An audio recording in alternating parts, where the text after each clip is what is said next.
Okay, guys, so it's now been 5 days since the 2019 Mr. Olympia.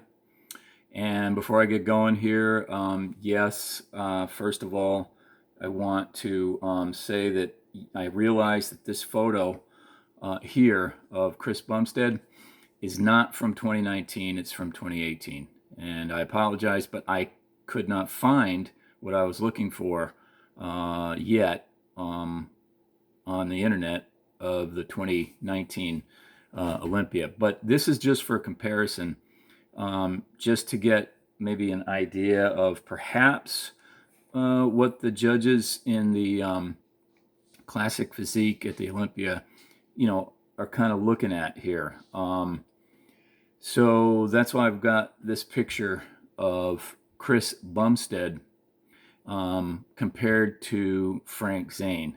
And for those of you who aren't sure, Frank Zane, of course, was the 1977, 78, and 79 Mr. Olympia.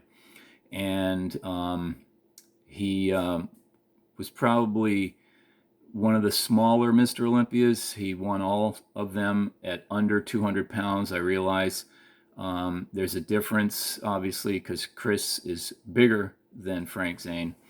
But I just thought I'd, take a look here because this is kind of interesting. First of all,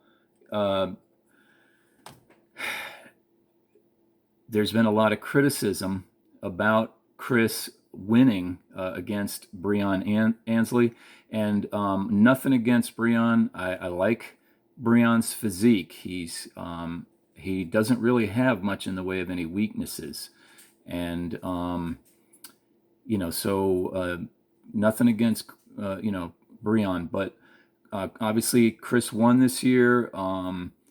The judges chose Chris. It's not Chris's fault that he won. That's all on the judges. So I know that Chris Cormier has been kind of critical because he's apparently one of Breon's coaches. And I respect Chris Cormier.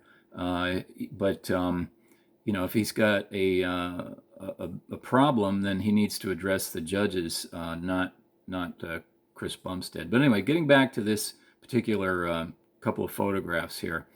So yes, this is obviously the vacuum pose, and I've seen some talk about the poses themselves. This is obviously not a mandatory pose. There's been a lot of talk in the last couple of years since the beginning, in a way, of when they introduced classic physique a few years ago. There's been a lot of talk on the internet about that this should become a mandatory pose. I don't know if I agree with that. I mean, it wouldn't bother me a bit if it did, but when you look back with when Frank Zane in the late 70s and early 80s was competing at the Mr. Olympia, there weren't all that many guys even back then that were doing this pose, and very few that could pull it off as well as Frank Zane does. Really, I know that Mike Menser was doing the pose. I don't know if he was doing it so much in competition, but I certainly saw in the magazines back then that he did do the vacuum pose, and actually Mike Menser was pretty darn good at it. Was he as good as Frank Zane? That's debatable. But anyway, let's take a look here. This vacuum pose, it's more than just about the ability to, kind of suck in your abdominal area and, create that amazing hollow here, obviously, that they both have. But that, in and of itself, gives you an idea certainly about the conditioning of the particular athlete here. But there's more to it. When Frank did this pose back in the day, look at what happens to the rest of his upper body. First of all, the serratus anterior. I mean, look at what happens here. That how that all stands out. the definition of the pectoralis muscles, the latissimus dorsi. You're seeing it from the front, but you're getting a good view of just how much mass that particular bodybuilder has with the latissimus dorsi. Also, in this particular pose, because they're both turned slightly, you can see actually part of Frank Zane's posterior deltoid. And in fact, you can actually see it in Chris over here, just a bit in the shadow. And of course, since he's turned, you can see it a lot right here. Okay, so you're actually able to see just how much development even is in the deltoids, even though they're literally hidden behind the arms being up overhead.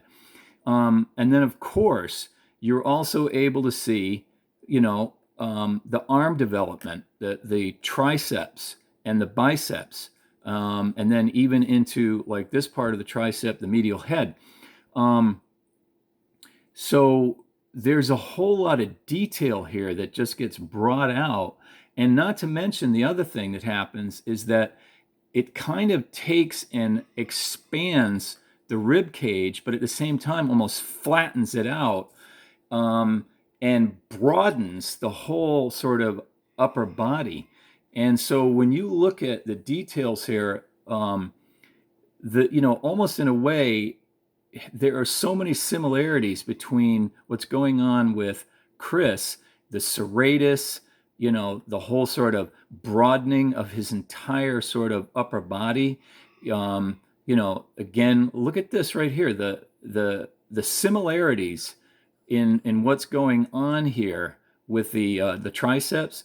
Yes, Chris is, sort of known for having a short bicep. There's nothing he can do about that. That's genetic. But in spite of that, he still has, done an awful lot with his physique. And then, the waist obviously looks really, really good here because it's so small compared to this. And that's probably where what I'm kind of getting at with this whole thing here, that all becomes, it just comes out and just, it's in your face. I mean, that just, it's just incredible, the differential between all of this muscle mass and all of this body mass up here, and then this tiny little waist. And then getting down into the lower body, with the quadriceps, you can see back in the day, Zane was, of course, known for being, always conditioned whenever he came on stage. But, the upper quadricep here, the middle quadricep, the rectus femoris muscle, you can see the splits in it. Well, look at what's going on with Chris's rectus femoris. It's just amazing, almost a curve here on this part of Frank Zane's thigh and this part of Chris's thigh. It's just uncanny, the resemblance between, that and that. To get that conditioning, and that deep cut right here, and of course right down the middle of the rectus femoris, and then as it goes between the vastus medialis and vastus lateralis.